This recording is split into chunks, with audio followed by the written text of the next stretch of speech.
The parsha begins Elub Kudei Mishkan, Mishkan Eidus. These are the accounting of the Mishkan, meaning all the materials that are given to the Mishkan. Mishkan Eidus, Asher Pukad Alpi Moshe, which was computed based on Moshe. Avodas Alvi B'Yarishom Ben Aaron HaKohen. Okay.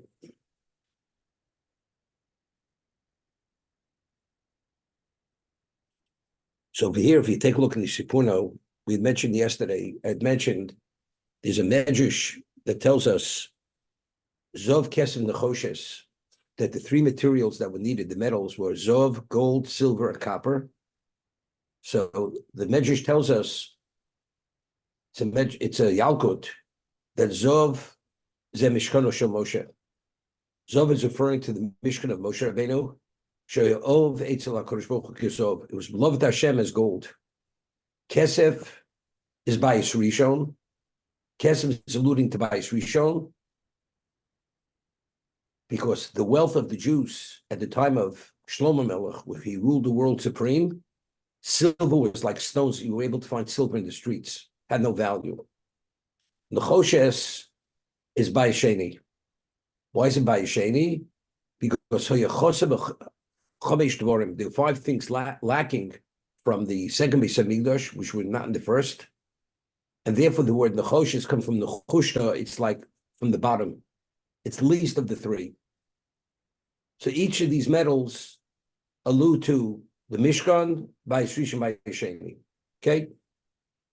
So if you take a look over here, if you have the Mikros Gedolos Chumash and the Siforno, Elub Kudei Mishkan.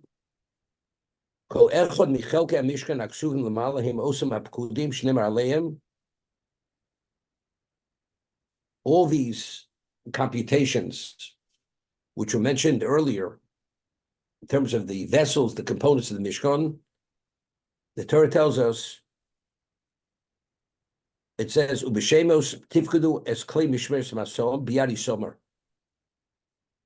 All the klei mishmeres, all the ministering vessels, which were in the Mishkan, were what? Were identified and numbered by Isomer. Each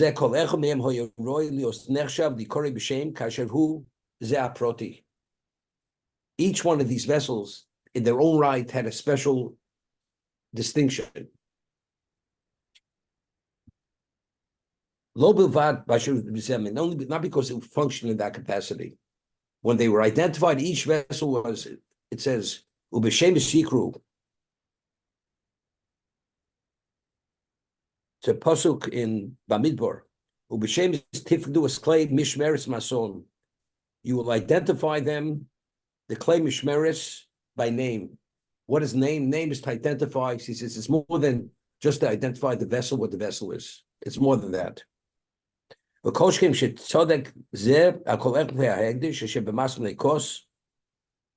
is especially the Klei Kodesh, which were carried by the Nekos. The family Nekos, they carried the Orom, they carried the Shulchan, they carried the Menorah, they carried those vessels, which were primary vessels in the Mishkan. And therefore, they never went lost. As we discussed yesterday, they were hidden away forever. Ka'amram Zal, Shema Toma Ovdo Sivram Botl Sikuyam, Talmud Loma Atse Shitim Omdim. It says regarding the vertical beams, it says Shitim Omdim, Sha'omdim Lo'olam Olam Lomim. That the Mishkan, the Atse Shitim, it exists forever, meaning they're eternal. The Gamlod Nofal, Dova Mehem Yad Oivim. Al-Hefa Bashkor Lemigdash Shlomo B'Kelov, which was not the case in the Migdash of Shlomo and its vessels. K'mur B'Churban Bayis Rishon Al-Yidei Dvur Zaradon Shal Niskashom Dover Minyani Mishkan Moshe Rabbeinu. When the Beis Hamikdash was built by Shlomo, fell in the hand of the enemy, any of the vessels of the Mishkan that Moshe Rabbeinu oversaw did not fall in the hand of the Mishkan. Mishkan Eidos. Siper Malozah Mishkan. And once it speaks about the special distinction of this Mishkan, the reason why it was eternal never fell in the hands of the enemies. Rishona Mishkan Edus. Firstly, it was Mishkan Edus. What's Mishkan Edus? Firstly, the Luchos were there. Beis, Asher Pokar al Pi Moshe. Secondly, it was overseen by Moshe Rabbeinu. Gimel, Choice Avodas Levim Yadi Somar. Thirdly, Somar, the son of Aaron, oversaw the Levium, their service. Ki Omnam, Mishmeres Kol Chelki HaMishkan Yadi Som Hoiso. All the various parts of the Mishkan were overseen by Isamar, Ubetzalel Dalid, Ubetzalel ben Uri ben Chor Mat Yehuda also. Betzalel oversaw this particular Mishkan.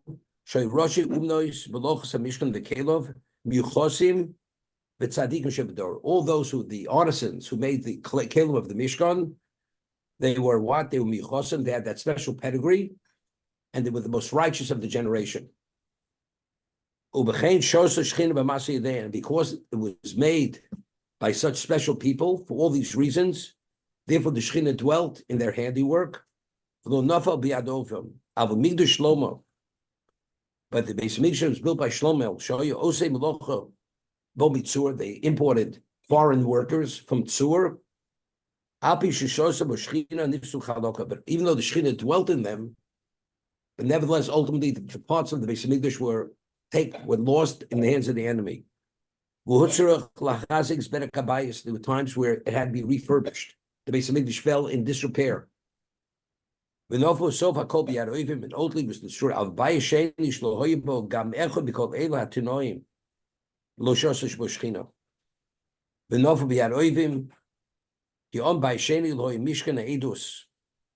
The second Beis Hamikdash did not have the luchos, as we said yesterday. Aaron wasn't there. Who gave permission to rebuild Beis Hamikdash? This was Koresh. This was the Persian king. The Bnei Levi were not involved. The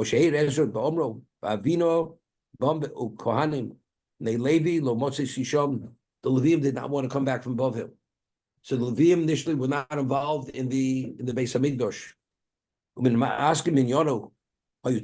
They were from side, Mitzurim, Kibbutz Sefer Ezra. Therefore, the Vayisheri didn't have the special status, spiritual status of the Beis Hamikdash, or definitely not of the Mishkan.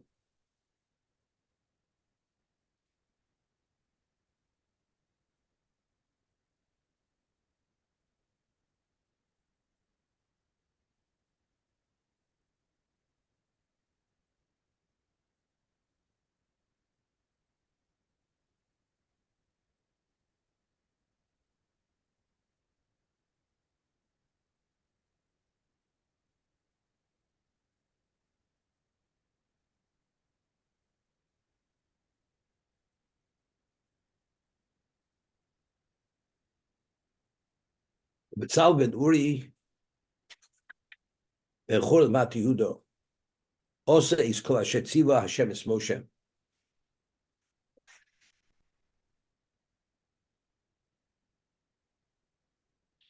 So over here, there's the difficult ones. Come on, brachos. Rashi over here cites Chazal. It says Betzal ben Uri ben Chor did all called Shetziva Hashem es Moshe. So Rashi says, "Ashetziva osa Moshe inksiv kam." Doesn't say that Moshe had commanded him. Only all that Hashem had commanded Moshe. I feel Dvorm Shlomo lo Rabo. Betzal was endowed with an understanding that he understood things that even Moshe did not have to teach him. He was able to come upon what Hashem had said to Moshe b'Sinai. Okay, Ki Moshe tziva leBetzal lasos tchilo kelim v'achkach mishkan. Originally, Moshe had told Betzalel first make the vessels and then build the Mishkan.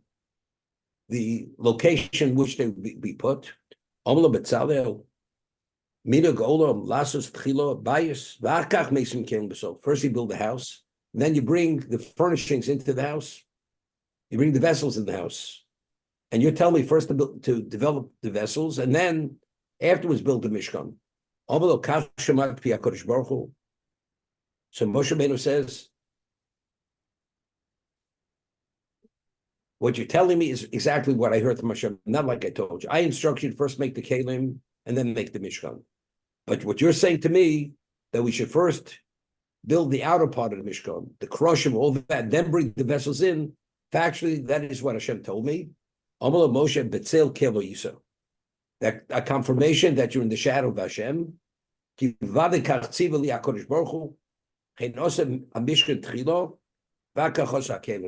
therefore, the Mishkan was made first, and then the Kalim, the vessels that went into it. Now, what's going on over here? I mean, isn't it obvious? I mean, is it so ingenious what Betzalel had said? Moshe says, first make the Kalim, and then make the Mishkan. Betzalel said, but that's not the way things are done. You first build the location, and then you bring the vessels into the location. He says, that's a confirmation you Betzalel Kale. So evidently, where's Moshe coming from? What's Moshe's position? I think, I haven't seen in many years, the Meshech Chochmah explains, and we said this, that if there wouldn't have been the Chet Egel,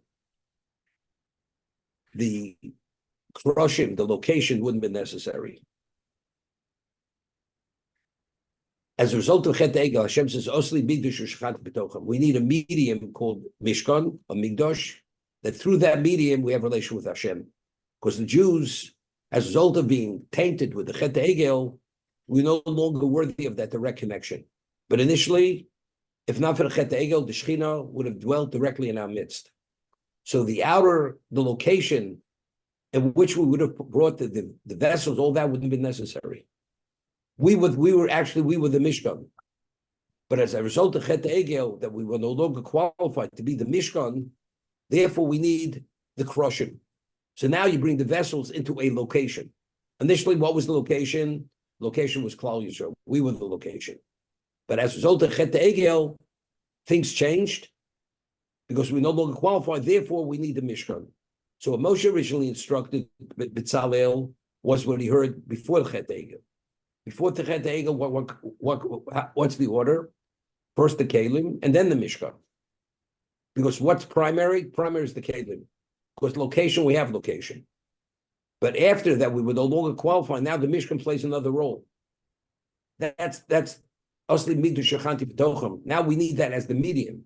We need it as the medium, therefore it's primary, because if you don't have that medium, the Shekhinah cannot come in our midst. I think that's how Rameir Simcha explains why Moshe Rabbeinu said one thing, and Betzalel said, but the way I understand it, where we are today, it's no longer as he's saying. So it's not Moshe Rabbeinu made a mistake. Moshe Rabbeinu was told by Hashem as he said initially, but because of the change of events and our status changed, therefore Betzalel's position was more correct, and that's Betzalel Kale. He had an understanding of where we were at that time, therefore we were not qualified as that on that original level. Question again, we'll try to answer it. Yeah, got it. If the Mishkan wasn't erected for so many months, why is it important? What comes first, whether the Kalim or the Mishkan, or why is that an issue? Okay.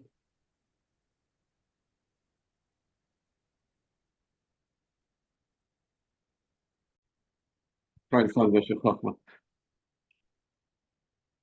I was thinking, we said that every part of the Mishkan corresponds to part of creation. Part of creation.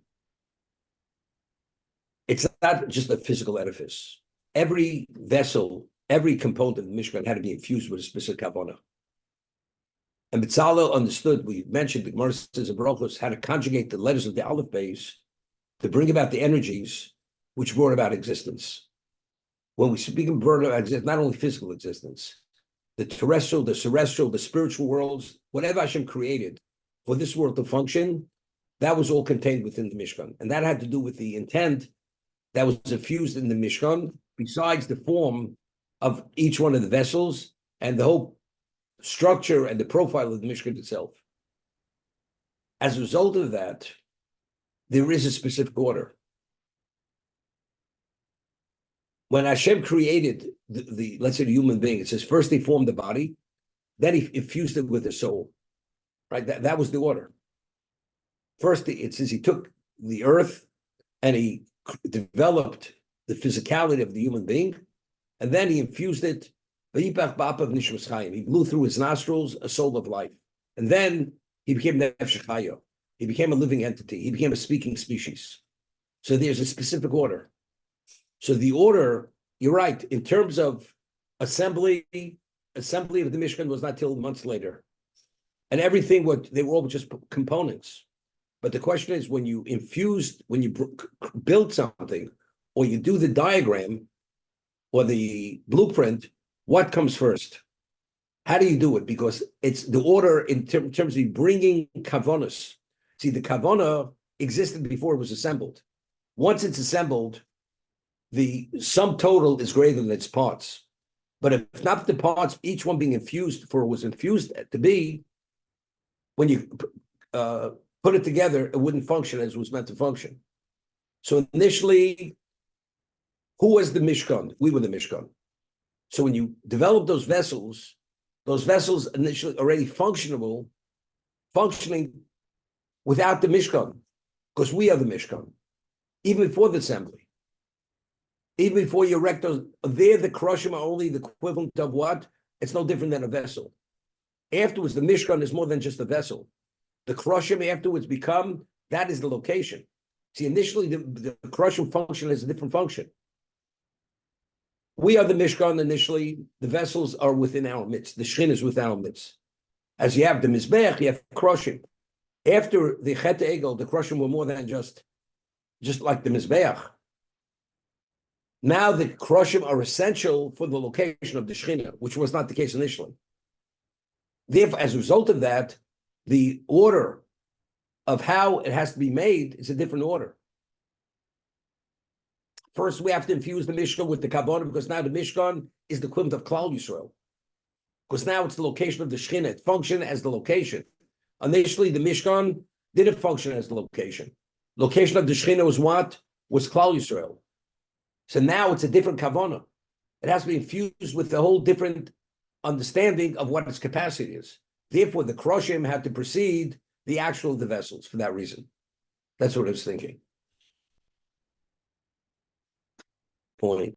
We find when Pinchas killed Zimri and Cosby at the time of the Baal Peor, Pinchas goes to Moshe Rabbeinu and says, "Didn't you teach us that that a person who openly has relations with a non-Jewish woman, if you're a zealot, you're supposed to kill that person?" And Pinchas was that zealot. So Moshe Rabbeinu says, "It's correct. It is what I taught you." But he had forgotten the halacha. Moshe Rabbeinu had forgotten the halacha. So when Pinchas reminded him, Pinchas says, "Okay, so if the source of the halacha is yourself, go do it."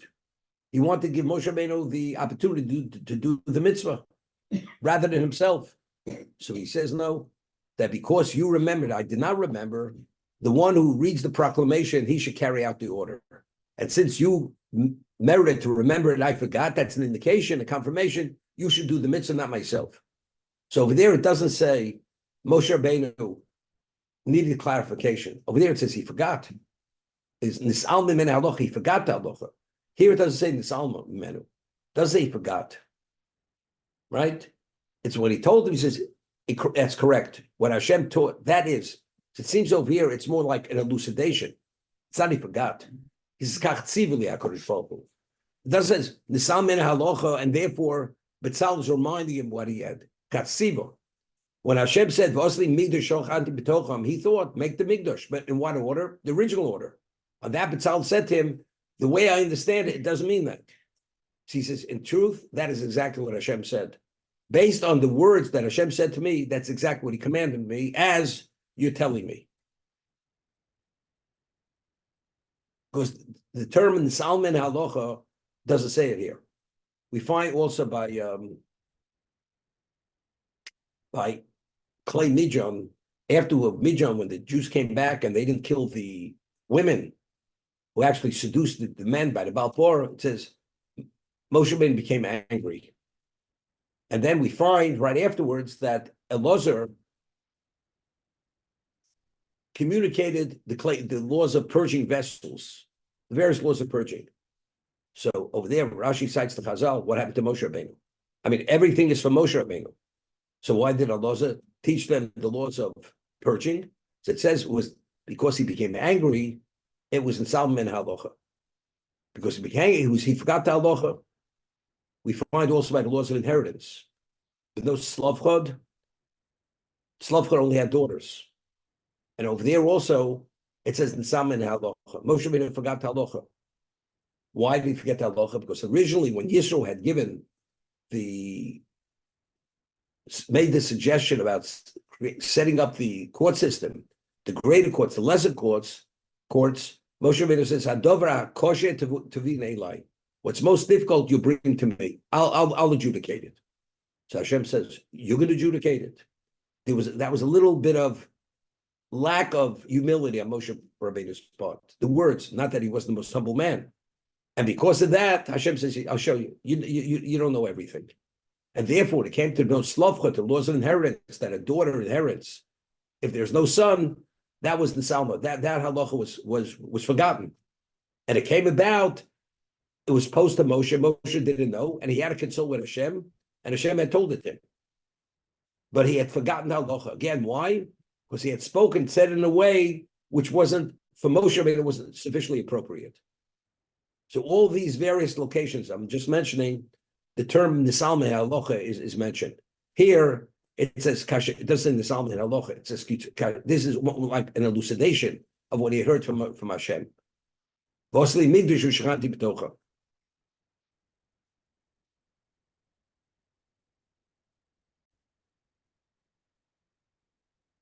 We find that the day of the inauguration, when Aaron and his sons were installed, Nadav and Avihu was struck down. By the fire came down, and they died. So there, Moshe says to Aaron that initially I knew it was going to happen, but I thought it would be you or me. But now I see they're greater than we are, because Hashem had told me, Bikrovi Akodesh, with those who are most closest to me, I will sanctify. And I thought that you and I were the closest to Hashem, and therefore the Mishkan would be sanctified through us, that our lives would be taken. But now that your children were the ones who were taken, I see they're more special than we are. There was a certain aspect of them who were more special than we are. Therefore, but I knew Bikrovi HaKodesh, but I didn't know who it was going to be.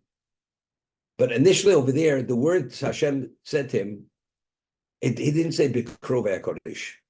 He used the term B'migdash HaKodesh. The Migdash will be sanctified.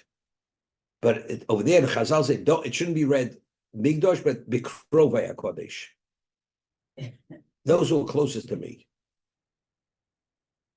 So over there, it's not this Almen Min Halacha. He didn't know who it was going to be. He says, I knew it, and it was this was going to happen, but I wasn't sure who the people were going to be, who were going to be taken through them, the Mishkan would be sanctified. Just giving different variations that we're speaking about over here.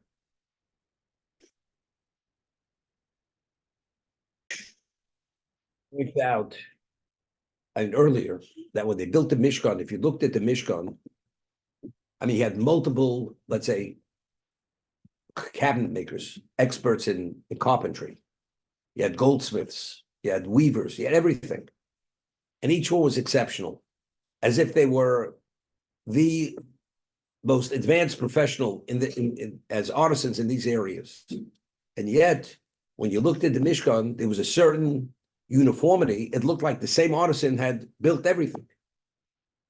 It's not one looks slightly different than something else. That this has this one's fingerprint on, this has this one's fingerprint on. Like I gave you an example. You have Rembrandt, you have Van Gogh, and you have all these great masters who are painters, but yet, and each of their genius shows itself in their artwork. And yet, by the Mishkan, you can't identify the Mishkan with anybody by the artisan. It was literally, it looked as one person had developed. It was the genius of one person. How's it possible? So he says the Orach Chaim HaKadosh, that was the ability of Betzalel. Betzalel oversaw it. He was able to tweak it and put on the final touches that every aspect of Mishkan, that it should have that level of uniformity, as if one artisan did everything. That's the Orach Chaim HaKadosh. And that was his endowment of Chochmah, Bina, and Das. What I think I mentioned it, the Ramban points out, how do people with a background in mortar and brick, the least sophisticated amount of background, here they have an agility and a professionalism and an ability to develop something of such advanced level of work in every area. How? So the Torah tells us, in the heart of every person who had wisdom, Hashem says, I placed wisdom.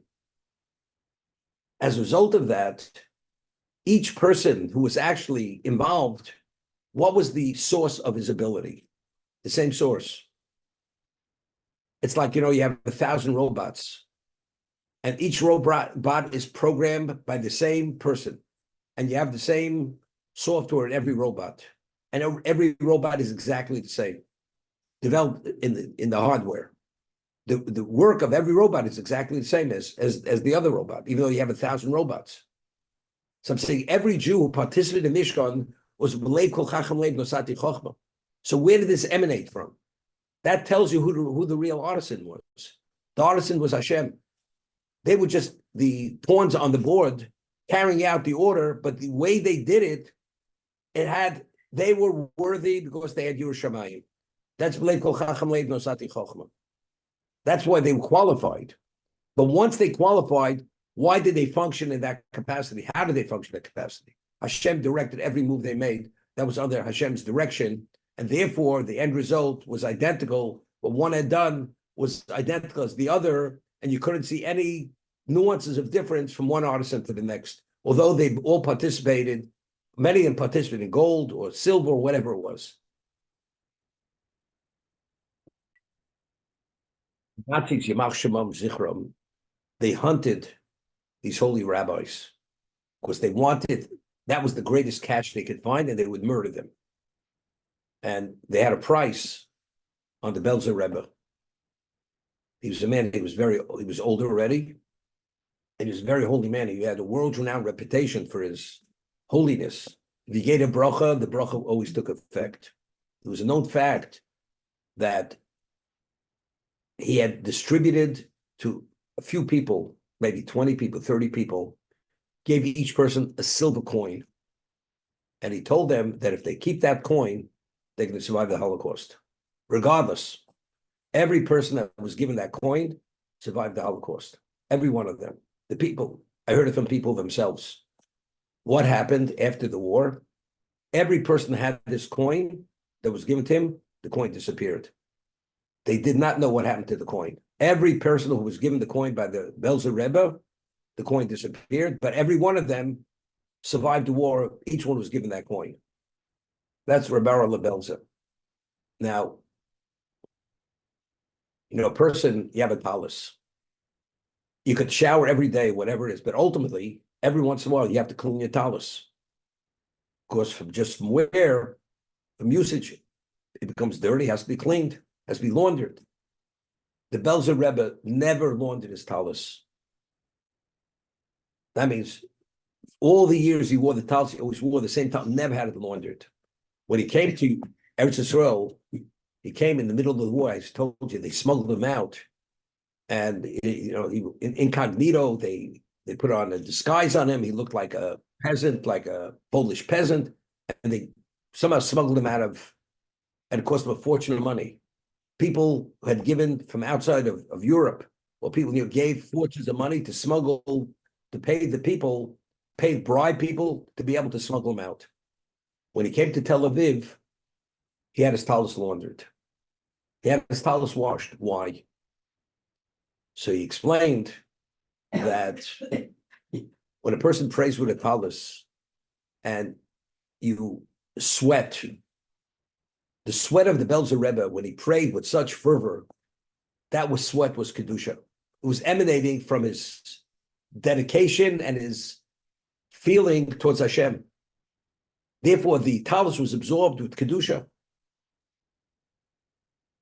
Therefore, he never wanted to launder that talus, because all that so-called uncleanliness, the sweat, and the usage was all his service of Hashem. The wear and tear. When he came to Eretz Yisrael, he realized in Eretz Yisrael, they don't bury the person in that talus. They don't bury the person in talus. They just put the person tachrichim and shrouds, put you in the grave. They do not put the talus in the grave with the person. That's minig Eretz Yisrael. As a result of that, because he wanted that when he's buried, the talus goes in the grave in Europe, that all the schus of all the tefills that he had from his whole life should be, is absorbed in that talus. Therefore, it should be with him, and that would bring him greater merit. But once he came to Eretz Yisrael, he realized that the custom of Eretz Yisrael, they don't bury with the talus. He says, now you can launder the garment. Because that garment's not coming with me into the grave. I'm just telling you the story. That's the famous story with the Belzer Rebbe. I'm saying it's interesting. That absorption of sweat and whatever it was, tears, that were in that talus was his kedusha. Therefore, he wanted that kedusha to go along with him. Once it's not there, it's not going with him, you could launder it. It doesn't make a difference. The kalim, the vessels of the Mishkan, what they were, it just wasn't a physical edifice. It had to reflect every aspect of creation and needed that special infusion of intent. Bitzal was the one who was able to do that.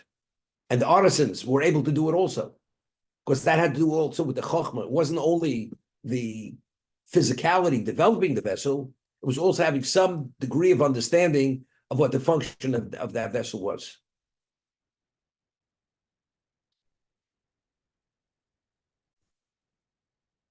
That Rabaran, when he was a young man, he was 20 years old. When he was 21, he was ready Rosh in Kletsk. And he had students where his age were older than he was. And the Alt of Slabotka had a son, his name was Moshe Finkel. And he passed away, he was a young man. He only had two young children. And he was going to be one of the future Torah sages of the generation. That's how special he was. So Rabaran and the two of them were on a level unto themselves in terms of future. And as young men, maybe they were 20 years old, they went to visit Rameir Simcha of Dvinsk to speak to him in learning. Meir Simcha of Dvinsk was known as a non-chosid, as one of the greatest minds of the generations, as he was known as the Or Sameach, and because his name was Meir Simcha Or Sameach. So, and he was already not well. And they came in, he was lying on a couch, and they spoke to him in learning. And when he spoke, and this first time he interacted with the two of them, and he was like amazed at their capacity and their ability and their knowledge. And he said to them, Rab Aaron is going to be the future Rabbi Akiva Eiger of the future generation. Rabbi Akiva Eiger was the Chofetz Chaim writes from the Vilna Gaon to Rabbi Akiva Eiger. There wasn't anybody as great as Rabbi Akiva Eiger. That was the Chofetz Chaim's understanding of Rabbi Akiva Eiger. And he says, and the Rav Moshe Finkel will be the Ketzos HaChoshen. The Ketzos is one of the commentaries written on Choshen Nishmat, which was studied in all yeshivas in Europe. He'll be the Ketzos HaChoshen. That's Rabbi Aaron Kotler. He is going to be the Rabbi Akiva Eiger of the generation. So Rabbi Aaron Kotler, as great as he was, if there was a person there who had greater yichus than him, he came from an ordinary family. Didn't come from, his parents were not special people. Ordinary people, good Jews. Nothing special. There's a famous story. He had a sister who became a communist. And his sister wanted, when he was a young man, that he should go to university, and because he was a mathematical genius, and his sister was a professor in university, and he should buy into what she was. She was a communist, and throw away this archaic ancient religion called Judaism. Give it up. Didn't pay attention to her. And he had nothing to do with her. And he took his own direction, and he became, his imprint is on the whole world till today, Rabban Kotler. So when they would call a person Aliyah, let's say he had a person who was came from a special pedigree.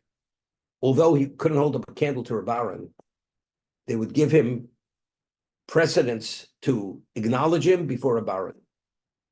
Because that other person wasn't only himself, he had the pedigree behind him. But when Shneir Kotler, which was Rabban's son, was a Rashiv, was not his father, he could not hold up a candle to his father. But once the son, they would acknowledge Shneir Kotler more than someone else. Because now Reb Shneir Kotler, his father's Rabban. Now he has pedigree. You understand? As an individual, being more than all of them, that wasn't enough. You have the pedigree behind you. But Rabban didn't have the pedigree. So the one who had the pedigree, although he was a fraction of Rabban, they would acknowledge him before Rabban Kotler.